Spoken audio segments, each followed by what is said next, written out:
Starfield reviews are out, and I don't really care what other people think about it.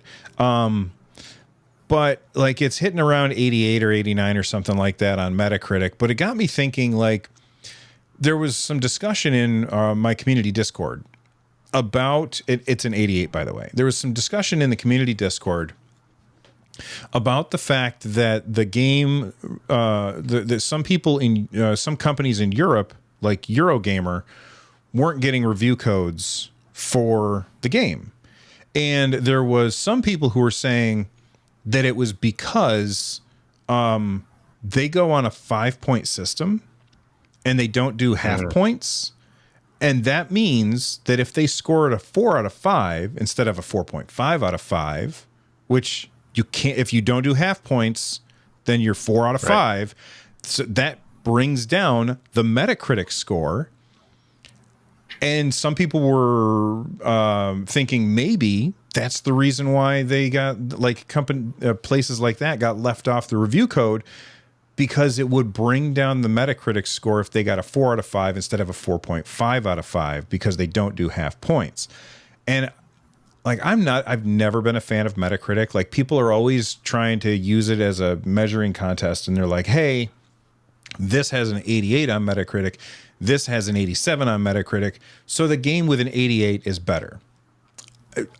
I understand that games with high numbers are generally better games, and games with low numbers are generally bad games. And we're going to get back to this when we talk about our final discussion topic. But when you are looking at the granularity of two numbers that are right next to each other, that doesn't indicate that one game is better than the other. And I was wondering how you feel about, do you feel like Metacritic is bad for the industry as a whole?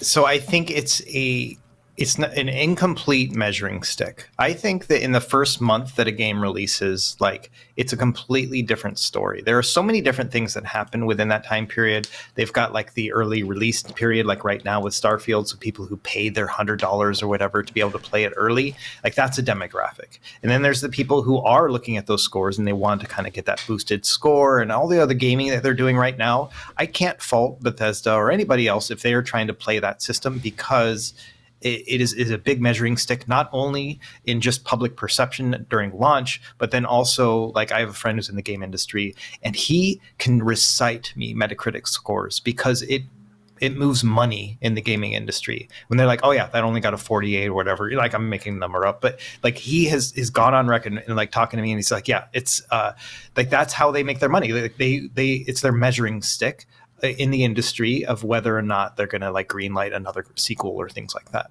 And so whatever the gaming company needs to do in that initial kind of period to kind of, you know, whatever it needs to do to stay with everybody else. If everybody else is gaming the system, then you have to play the game.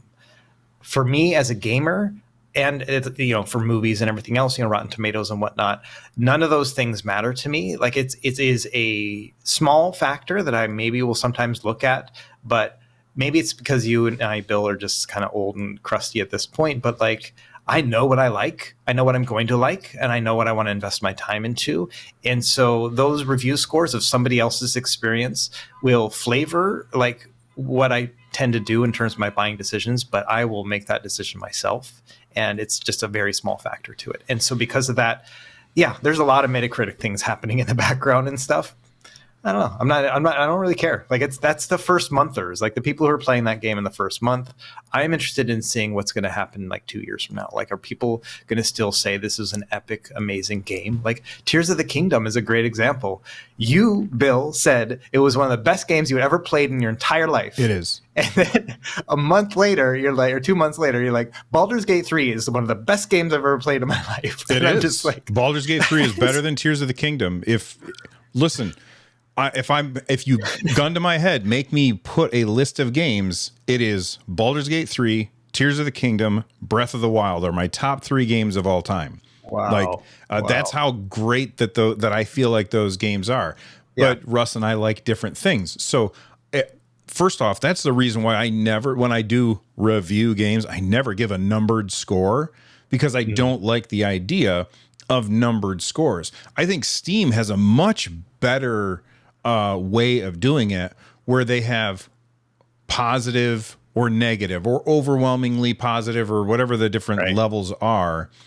You know, I like that way of doing it. And I wish that Metacritic would get away from the numbers side of thing, especially because you were talking about that measuring stick and how it's used in the gaming industry. There are times where a publisher will give a bonus to the devs if the game gets a Metacritic score of X, but if it gets X minus 1, they don't get that bonus.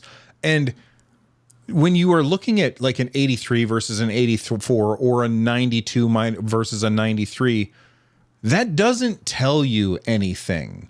Like, it doesn't tell you that this one is a higher quality than the other, especially when sometimes you see reviews where people who are reviewing that, like, they get a game review and they're like, you know what I'm going to do?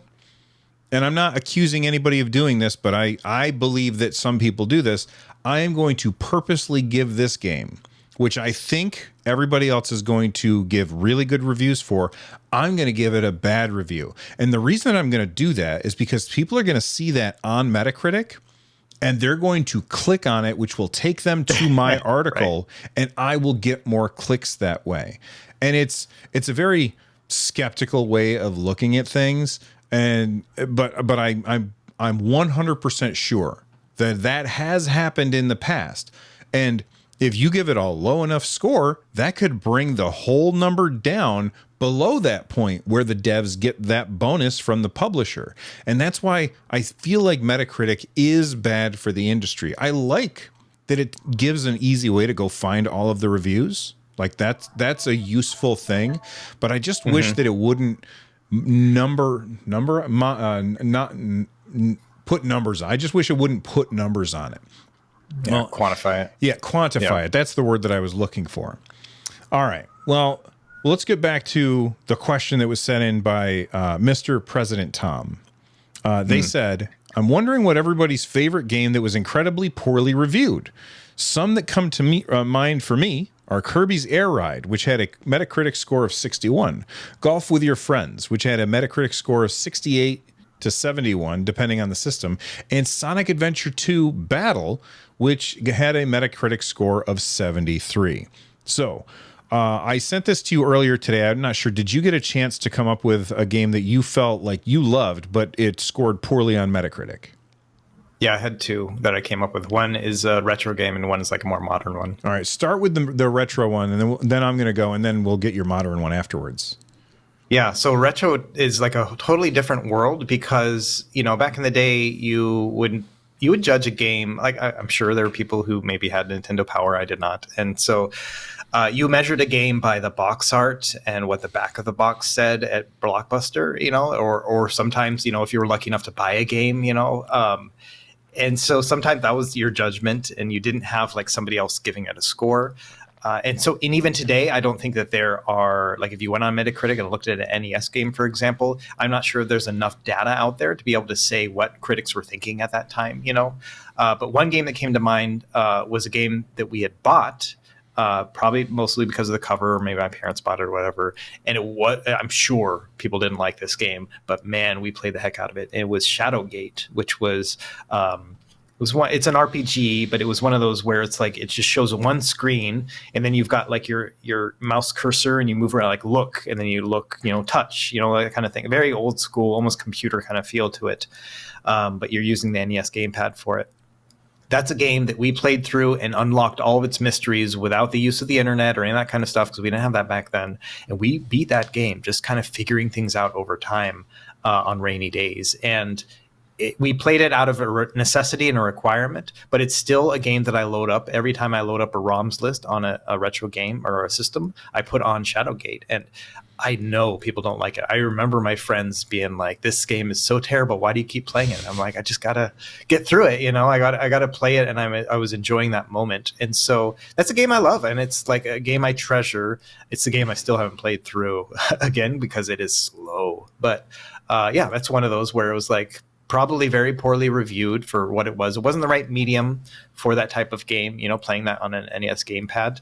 But man, I spent, you know, hundreds of hours on that thing. I hated that game. I ended up trying it out, and you're right. Moving the cursor around with the D-pad on the NES was not a good experience, and so I didn't get very far in that game.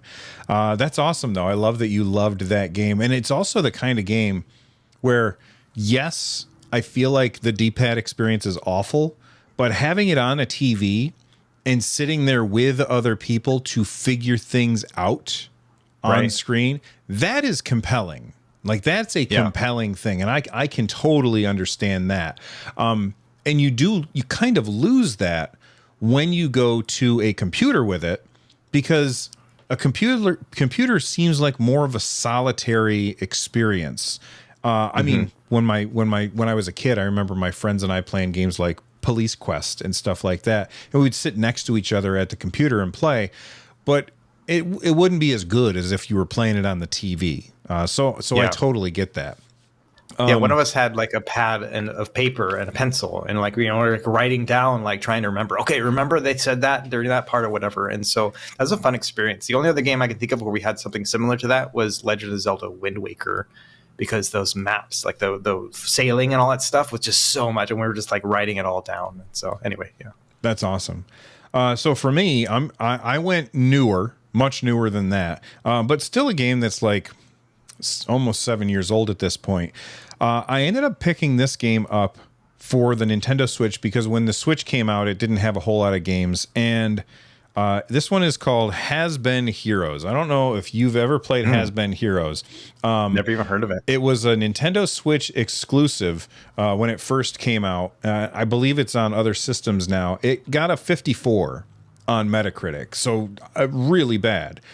But I love this game. It is so good. So if you've never played it, the way that it works is you have these heroes that are they're past their prime, but they got to go on one more epic quest, and you have 3 of them at a time, and you have 3 lanes in front of you, and it's basically turn based where they're going to attack the lane in front of them, but you can push buttons in order to swap them between different lanes, and they'll have different abilities based on which heroes you have, and you can have a bunch of different heroes to choose from.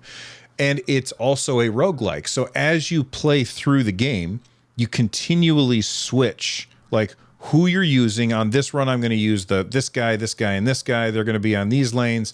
As they go down, you're like, okay, there's these two enemies are next to each other on the other side of the screen, and in 3 turns they'll be to me. So what I need to do is use some strategy to move my guys around so that the guy that's going to do the damage to them the best is in the right place at the right time.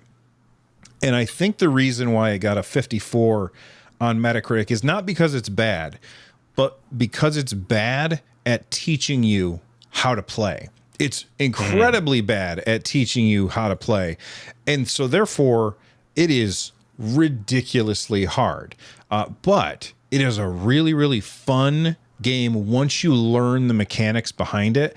And I ended up having to go to like a YouTube video and watch somebody else explain how to play. I think it was an interview with the dev, and the dev was like explaining how to play. And then when I tried it, I was like, oh, okay. It all clicked, and it was so much fun. And like, you play through, you unlock stuff, you get killed, game over. Spend your credits on getting a new hero that plays completely different than the other ones. Then you recompose your team of some new. Oh, maybe this time I'm going to take the healer and the warrior and the wizard. Oh, next time I'm going to take the healer, the rogue, and the warlock. And so you always have like this different makeup of your team. And the game is randomized as you play with random maps, and you pick where you're going in different directions on the map. It's just so fun, and everybody hated it. So that's the one for me. Before we get to your modern one, Russ, if everybody could leave a message down below of their games that they loved that reviewed poorly, I would love to hear about those. Russ, what's your modern game?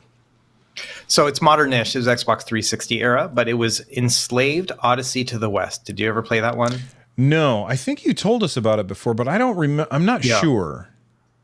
So it's by the same folks that made like Heavenly Sword, and so it was cross-platform. It was on PC, Xbox, and PlayStation 3, and it is a third-person like kind of adventure game with like Batman Arkham style like combat. And this game, it got reviews that were pretty good. I remember the time it was like a 75 to 80 game, like in terms of scores, and I'm not sure what it is nowadays. But this, like, it checked all of the boxes for me. Number one, it was like third person, like just kind of the, like the movement and stuff was just very kind of easy to do. A lot of like kind of climbing puzzles similar to like Uncharted, but then also the combat was a lot of fun as well. But the story really drove it. And the thing is, like, I love it when a game goes deep, like just the story wise, just like goes for it. And so a couple other experiences I had like that, for example, Assassin's Creed 2. Did you play through that one? No, I never. I have the Okay. only Assassin's Creed that I've played is the Viking one, Valhalla. Okay, so the thing with those newer games, and even the first one, is that they had a story to it, but it's more a collecting kind of game, like you're just filling out your map and stuff like that. Assassin's Creed 2 just went for it. Like, not only did it explain like what they were going for in terms of the story, the Crusades and all that stuff, but then also like the origin of human beings. Like, they went that far into it, and they're like alternate reality stuff. Like, they just code like Adam and Eve. Like, they go all into that stuff, and I loved that. And Enslaved does the exact same thing. Like, it's not like they just keep going. Like, I thought, okay, yeah, this is like a surface story. Yeah, like, why are they here? Like, why is his memory wiped? Or I can't even remember all the things, right? And they get to the point where like, no, this is like how humans started, right? Like, they go that far back and deep. And I love it when a movie or a video game does that. And this game just keeps going. Like, they just keep going deeper and deeper and deeper. I thought the game was going to be over story-wise. And they're like, no, here's 30 more minutes of just lore that we came up with and made cutscenes for. And I love that stuff. And so this was a game where I was just delighted over and over again the further I played into it. I haven't replayed it since then because I had such a great experience at the time, but I do own it on PC. I install it on all my devices, and someday I'm going to sit down and actually like play through it again. And so that's a game that I completely treasure, even if it's got like even 70, 80 score on Metacritic. It is a 95 to me. It's got its flaws, but it's great. It's a 95 to me. I love that phrase. That is really, really good. Hey, everybody, if you enjoyed this clip of the Nerd Nest podcast, then there is a link down below that'll take you to the full episode. I hope you enjoyed it, and I'll see you on the next one.